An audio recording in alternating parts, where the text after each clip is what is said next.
త్రివిక్రమ్ గారి ప్రాజెక్టు అటు ఇటు తిరుగుతున్నటువంటి ఒక ప్రాజెక్టు స్థిరపడింది. దేవతల సైన్యాధ్యక్షుడిని అలా గాడ్ ఆఫ్ వార్ కింద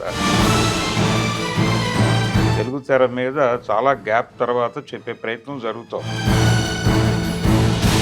ఎన్టీఆర్తో అయితే ఇక్కడ, బన్నీతో అయితే అక్కడ అని కూడా ఓ చర్చ నడిచింది. ఫుల్ ఫ్లెడ్జ్డ్ పౌరాణికమో లేకపోతే బ్లెండ్ తెలుగువారి పౌరాణికాలకి అంతర్జాతీయంగా ఒక క్రేజ్ ఉంది. ఎన్టీఆర్ అనే పేరుకి పౌరాణికానికి ఉన్నటువంటి ఒక లింకు, ఆ గ్యాప్ని త్రివిక్రమ్ శ్రీనివాస్ ఎవరన్నా ఫుల్ఫిల్ చేస్తాడా అనేది ఇప్పుడు జనాలకు ఒక ఎక్స్పెక్టేషన్ ఉంది. భరద్వాజ్ గారు ఎన్ని రోజుల నుంచి అటు ఇటు తిరుగుతున్నటువంటి ఒక ప్రాజెక్టు స్థిరపడింది ఒక హీరో దగ్గర అని చెప్పి వార్త.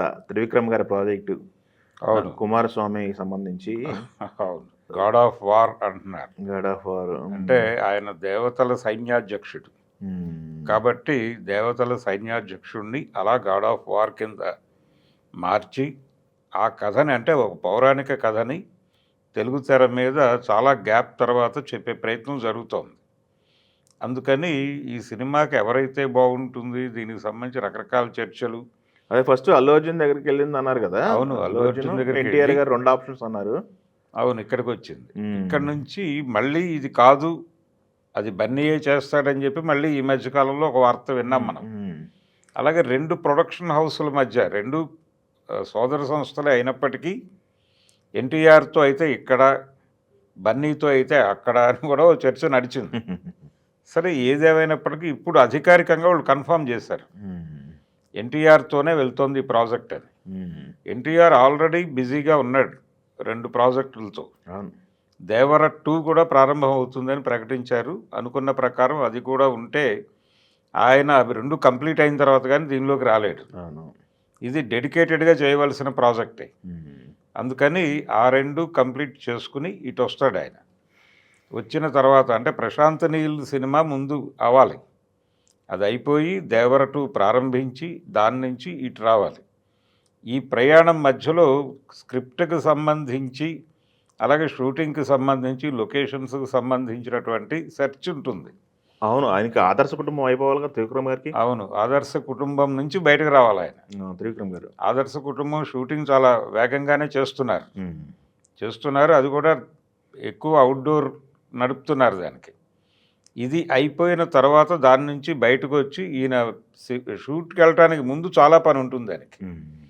అంటే ఒకటి, న్యాచురల్ లొకేషన్స్ సెలెక్ట్ చేసుకోవాలి. న్యాచురల్ లొకేషన్స్, ఆ స్క్రిప్ట్కి తగినటువంటి లొకేషన్స్ సెర్చ్కి చాలా టైం తీసుకుంటుంది. వీటిని విఎఫ్ఎక్స్తో మ్యాచ్ చేయటం కోసం అదొక వ్యవహారం ఉంటుంది. ఇవన్నీ చూసుకున్న తర్వాత మాత్రమే షూట్కి వెళ్తారు వాళ్ళు. సో చాలా టైం ఉంది. అయితే కన్ఫర్మేషన్, ఒక పౌరాణిక సినిమాలో ఎన్టీఆర్ కనిపించబోతున్నాడు ఒక పౌరాణిక పాత్రలో అనేది ఇప్పుడు ఆయన అభిమానులకి ఒక గొప్ప ఫీస్ట్ అది. కాకపోతే కాంబినేషన్ కూడా అరవింద్ సమేత హిట్ కాంబినేషనే కాబట్టి కాంబినేషను. రెండోది, కమలాకర్ కామేశ్వరరావు గారి తర్వాత ప్రాపర్ పౌరాణికం తెలుగులో రాలేదు అనేటువంటి ఒక వెలితి ఉంది. ఆ గ్యాప్ని త్రివిక్రమ్ శ్రీనివాస్ ఎవరన్నా ఫుల్ఫిల్ చేస్తాడా అనేది ఇప్పుడు జనాలకు ఒక ఎక్స్పెక్టేషన్ ఉంది. తను కొంత రీసెర్చ్ చేస్తాడు, దీని మీద ఉంటాడు, డెడికేటెడ్గా వెళ్తుంది సినిమా కాబట్టి ఒక మంచి పౌరాణిక సినిమాని చూసే అవకాశం దొరుకుతుంది అనే నమ్మకం ఉంది. పౌరాణికం ఫుల్ ఫ్లెడ్జ్డ్ పౌరాణికమో లేకపోతే బ్లెండ్ ఎలా ఉంటుందో చూడాలి. అంటే బ్లెండ్ ఉండకపోవచ్చు మ్యాక్సిమం. అంటే పాన్ ఇండియా మార్కెట్కి ఓపెన్ కావాలనుకుంటున్నాడు ఆయన. ఇప్పుడు ఏ హీరో దగ్గరికి వెళ్ళి కథ చెప్పినా, ఇప్పుడు అందుకే వెంకటేష్ గారితో సినిమా చేస్తుంది అతను. ఇది కాకుండా ఏ హీరో తలుపు కొట్టినా వాళ్ళతో బిగ్ మార్కెట్ కథ చెప్పాల్సిన పరిస్థితి వచ్చింది. అవును, చేసిన అందరూ స్టార్ పాన్ ఇండియా హీరోలు అయిపోయారు కదా. ఇప్పుడు మహేష్ బాబు దగ్గరికి వెళ్ళే అవకాశం కూడా లేదు. ఆయన పాన్ ఇండియా హీరో అయిపోయారు. అవును, పాన్ ఇండియా కాదు, గ్లోబల్ మార్కెట్కి వెళ్ళిపోయాడు ఆయన. అదే ప్రభాస్ గారు, ఆయన పనిచేసిన ఎన్టీఆర్ గారు, బన్నీ అందరూ ప్రతి ఒక్కరు ఎవరి తలుపు తట్టినా గ్లోబల్ సినిమా చెప్పాలి. అదే కాబట్టి మార్కెట్ ఎక్స్పాన్షన్ ప్రోగ్రాంలోకి తను కూడా వెళ్ళకపోతే కుదరదు. ఆ వెళ్ళటానికి రాజమౌళి గారు జానపదాన్ని ఎంచుకున్నాడు ఆ రోజున. బాహుబలి. అందుకని ఈయన పౌరాణికంలోకి వెళ్తున్నాడు. ఉమ్. సో అందుకని ఇది ఫుల్ లెంగ్త్ పౌరాణికంగానే నడిపే అవకాశమే ఉంది బలంగా. చూద్దాం. మంచి. పైగా తెలుగువారి పౌరాణికాలకి అంతర్జాతీయంగా ఒక క్రేజ్ ఉంది. ఉమ్.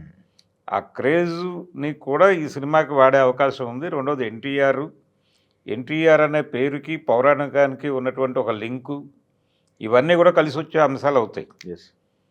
అందుకని ఆయన చాలా కాన్ఫిడెంట్గా చెప్పాడు అది, నాగవంశీ గారు.